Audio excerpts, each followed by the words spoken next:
El primero de la mañana. Con Analía Soria y Claudio Ponce de León. Más escuchás, más te informás. Vamos a hablar con Marcelo López Macía, periodista y escritor también, que tuvo la amabilidad de atendernos en este preciso momento.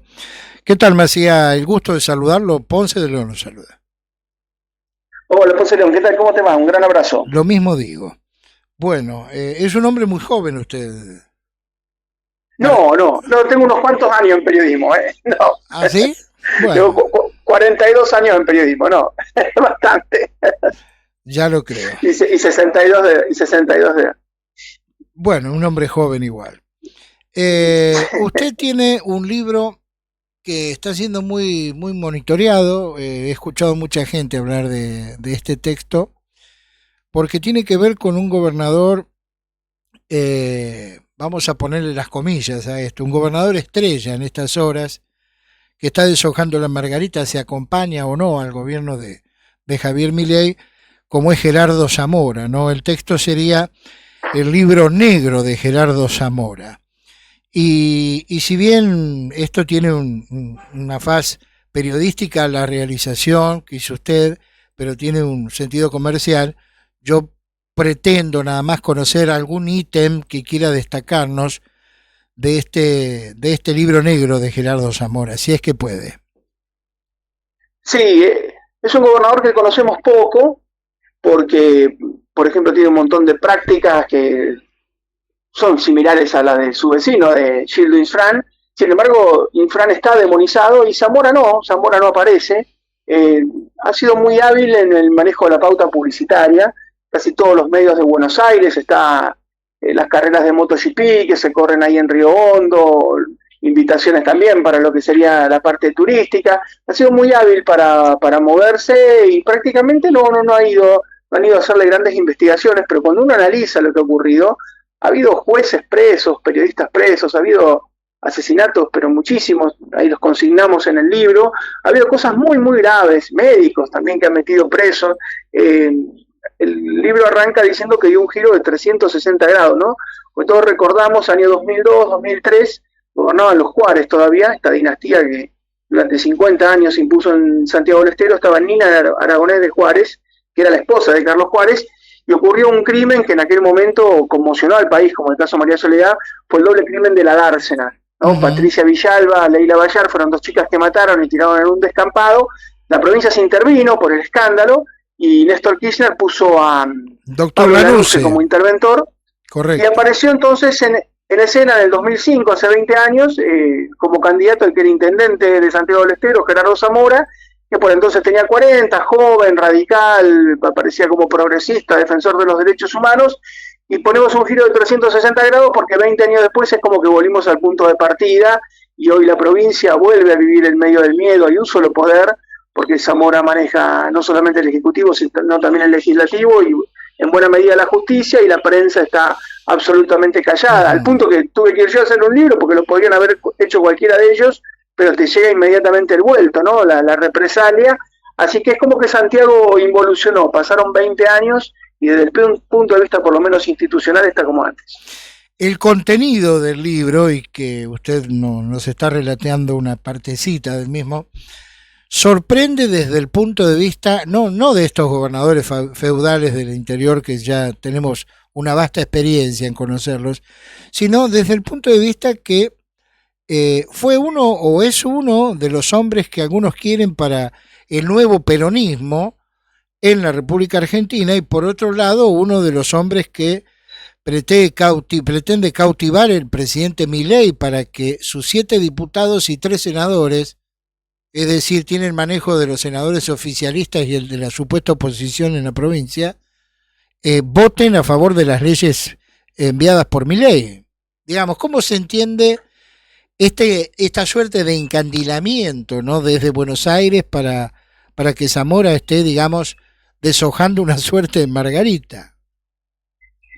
Bueno, él ha sido muy hábil en cuanto a mantener buenas relaciones con la Casa Rosada. En su momento fue un radical cash, ¿no?, como se decía en broma, porque estuvo dentro de la transversalidad, se llevó bien con Néstor Kirchner, con Cristina Kirchner, realmente tuvo una buena relación, pero cuando llegó Macri también tuvo una buena relación con Macri, por supuesto que con Alberto Fernández, y ahora va a tratar de hacer lo propio con Milei, ¿no? De sacar todas las ventajas posibles. Lo que ocurre es que muchos lo ven también como algún posible candidato que tenga Héctor y Cristina Fernández de Kirchner, ¿no? Cuando llegan las presidenciales, por lo menos está ocurriendo desde hace 10 años, la última década, Cristina gira hacia el centro. Daniel Scioli era un tipo que estaba mucho más al centro que ella. Alberto Fernández parecía un tipo también racional, ¿no? En su momento, ¿no? Cuando lo presentan, bueno, hemos cambiado, volvimos mejores, y lo mismo ocurrió en la última elección con Massa. Ella no elige a Guado de Pedro, no elige a alguien de la Cámpora, no elige a alguien tal vez tan radicalizado como ella, sino que elige a alguien que esté más al centro y que le permite cierto equilibrio, ¿no? Entre lo que es la orga propia y el candidato. Con lo cual, Gerardo Zamora, que insisto, se llevó muy bien con ella en los mandatos tanto de Néstor, de Cristina, como de Alberto Fernández, podría ser un candidato. Se está mencionando ella, no lo dijo públicamente, pero sí aparentemente lo repite en privado. Ahora, más allá de esta suerte de mini dictador de la provincia, ¿no? ¿Cómo maneja su administración? ¿Cómo está Santiago, digamos, propiamente dicho, en la faz financiera, por ejemplo? Santiago tuvo un cambio espectacular. Cuando él llega, es una provincia realmente muy pobre, como fue siempre. Hay 1 millón de santiagueños viviendo en Santiago, pero hay 1 millón que se ha ido. La diáspora, el éxodo de Santiago, están en peñas santiagueñas por todo el conurbano, ¿no? Es una provincia expulsora, ¿no? La vieja canción, ¿no? Cuando me fui de Santiago.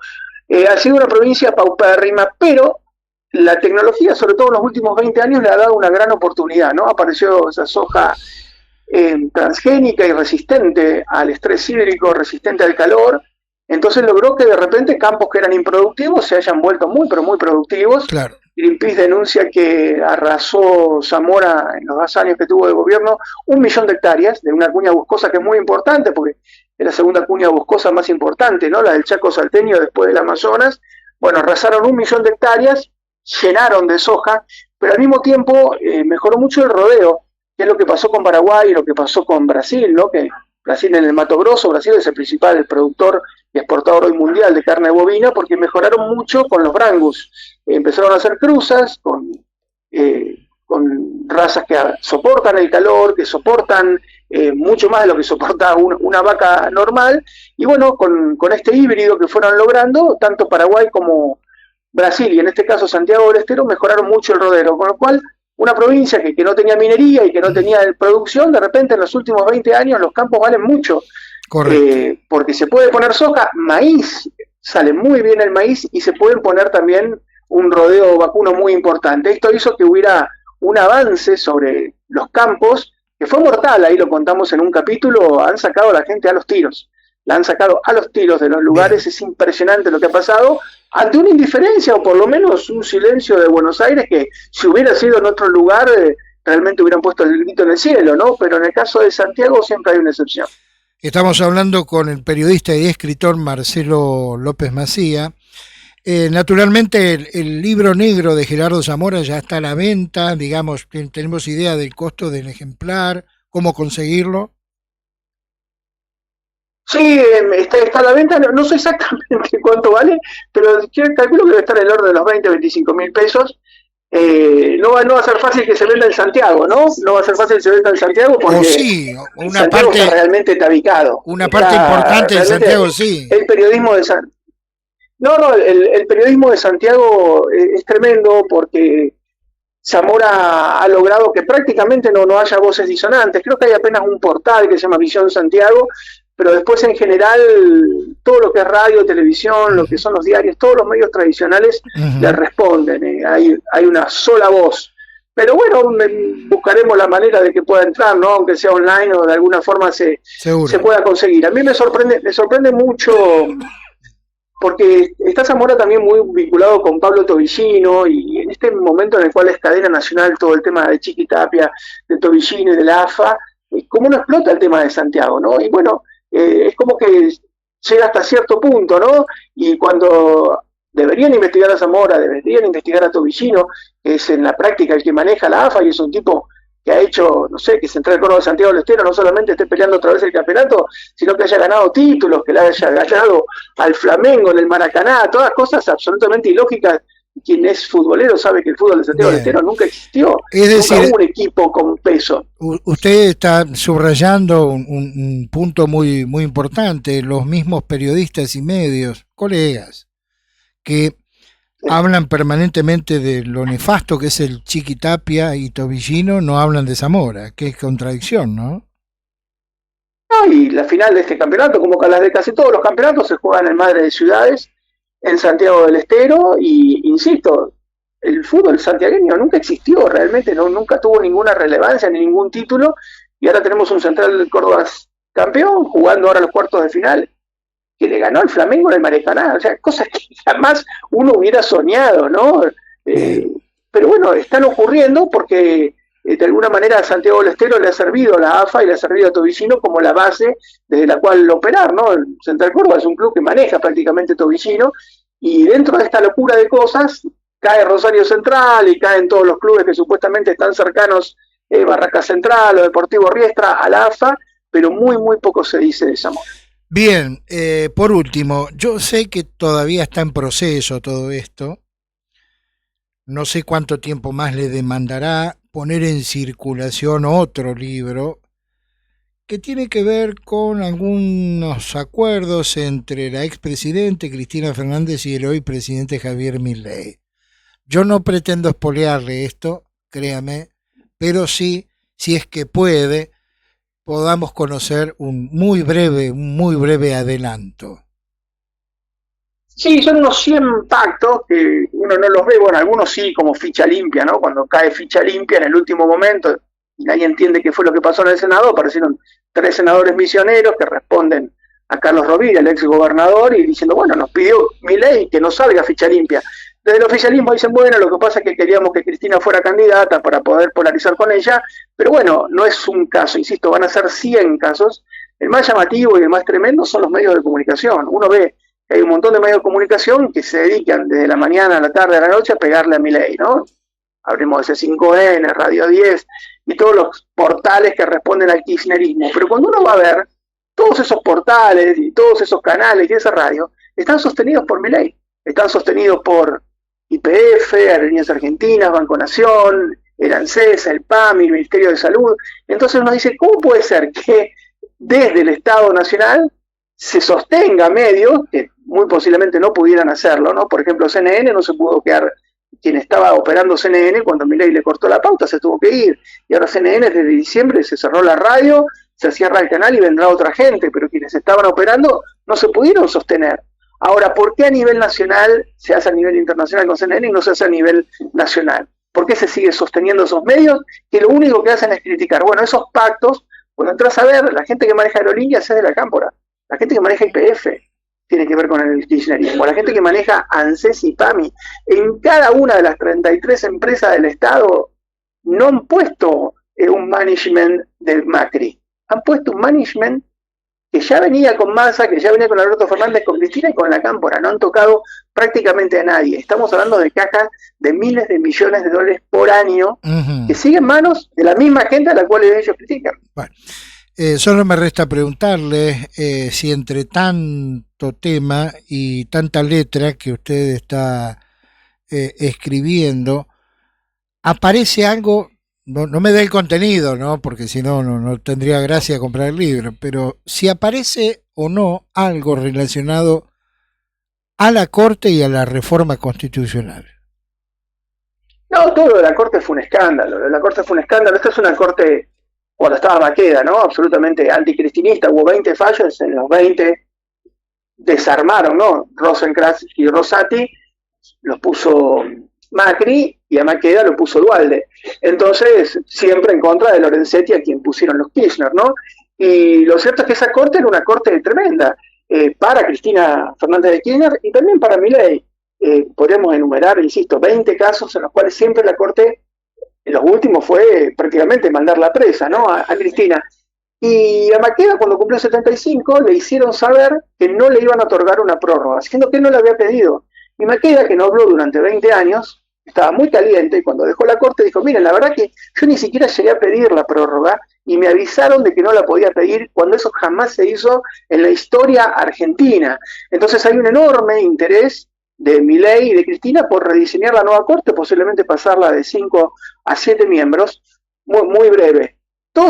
Casi todos tuvieron su corte, por lo menos a los que les fue bien, ¿no? O sea, cuando llegó Alfonsín, sacó toda la corte que había jurado por los estatutos del proceso de reorganización nacional y puso a Genaro Carrió, que muchos dicen fue el mejor ministro de todas las épocas. Cuando llega Menem, la pasa de 5 a 9 y pone la mayoría automática, ¿no? De Nazareno, Molino Connor, López, Vázquez, bueno, todos los que ya sabemos que de alguna manera le respondieron como mayoría automática. De la Rúa no la cambia y sufre, ¿no? Y termina bastante mal.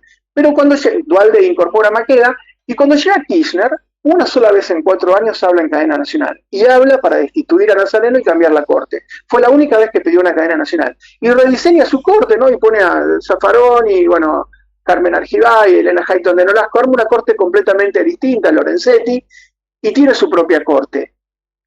Macri rediseña la corte y pone a Rosenthal y a Rosati. Primero los pone a dedo, después los termina poniendo con acuerdo del Congreso.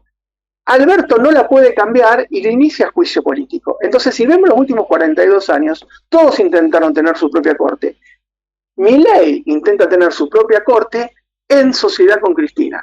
Por eso la locura de Fernández Sagasti, que se va a tener que excusar de un montón de causas porque ha preopinado tanto, ha dicho que Cristina es una presa política, ha dicho que Cristina debería estar libre. ¿Cómo va a fallar sobre Cristina si volviera el caso? Bien. En consecuencia, los inacuerdos entre Cristina y Milei, ¿cuándo estaría en la calle? Y yo creo antes de la Feria del Libro, o sea, marzo-abril, para estar dentro de la Feria del Libro. A mí me sorprende la cantidad de cosas que aparecen, ¿no? Siempre una vez me dijo Federico Andajasi, mira, dice, si no puedes escribir un libro de 250 páginas, dedicate a otra cosa. Y lo que me veo es que ¿cómo voy a hacer con 250 páginas? Porque la cantidad de acuerdos que hay entre ellos, voy a decir una cosa que puede parecer mínima, desde que Karina Milei no cambiándole la custodia a Cristina. Patricia Bullrich se dio cuenta que había joda y dijo, vamos a cambiarle la custodia. Y Karina dijo, no, de ninguna manera, y la desautorizó a la ministra de Seguridad, hoy senadora nacional. De ese tipo de cosas, bueno, tengo que elegir las mejores 100, porque son bastante más que 100. Muy bien.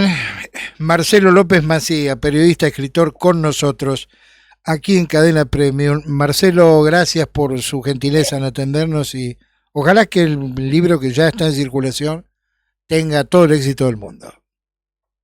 Un gran abrazo y muchas gracias por la nota. Gracias a usted. Bueno, ¿quién vas a agregar arriba de esto? Nada, ¿no? Nada. Síganse peleando, muchachos, por la política, ¿eh?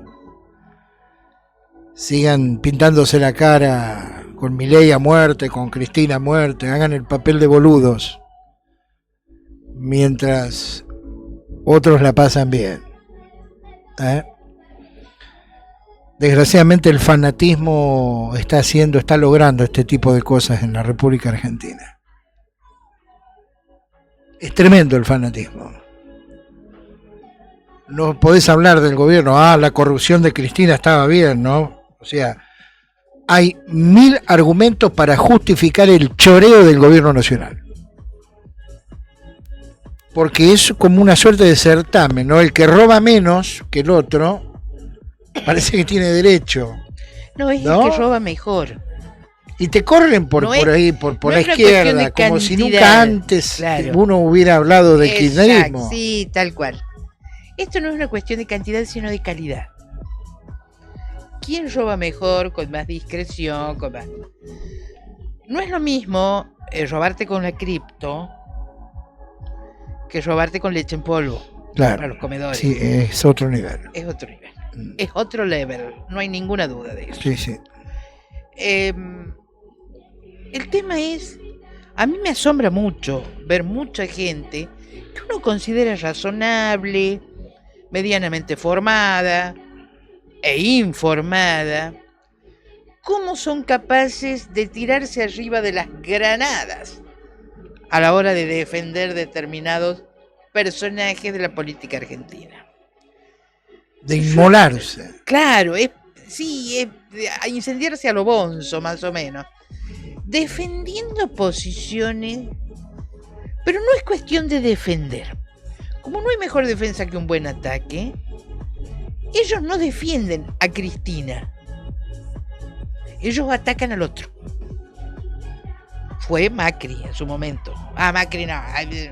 Está bien, Macri también, pero digo. Bueno, eso es usado en la gente. Claro, y de mal este vivir. lado, cuando vos decís, no, porque esto que está haciendo Milei con los jubilados, ¿qué? Y Cristina no hacía lo mismo. Bueno, mira, acá en Pilar esto es muy chiquitito, pero prueba lo que vos estás diciendo. Hay que retorcer, digamos, la carga de la prueba. Un dirigente de un partido político, de un frente, dijo: fulano se quedó con la guita de los fiscales. Lo denunció públicamente por chorro. ¿Qué hizo este fulano al cual se denunció por chorro? Le hizo una denuncia por amenazas. Claro. Es decir, en ningún momento dijo: no, yo no me quedé con la plata. ¿No? Y en esto pasa algo más o menos parecido. Es decir, no se defiende a la persona que se le imputan determinadas cosas, se ataca al otro. Sí, pero además una necesidad de defender, más allá de toda lógica razonable, de toda razonabilidad. Hay cosas que no se pueden defender, que son indefendibles. Todos hemos asistido a algo así. Digo, y es como que, a ver, no puede ser. Cristina no puede ser. O Cristina o algún... Tener prueba, tener prueba. Tener prueba. No, es muy interesante este comportamiento. Porque, vuelvo a lo mismo, el fanatismo, la cerrazón, nos impide ver las cosas con objetividad, no involucrarnos en estas defensas a ultranza de lo que no sabemos qué. Porque en definitiva lo único que estamos haciendo es repetir consignas vacías que nos dijo la tele o nos dijo la radio, lo vimos por ahí y repetimos de esa manera. Por ejemplo, cuando fue lo del lawfare. Todo el mundo jodía, todo era lawfare. No tienen ni idea de lo que es el lawfare, dejen de repetir como loros. Y repiten. A ver, toda la dirigencia política argentina es mala, es decadente, es horrible en general.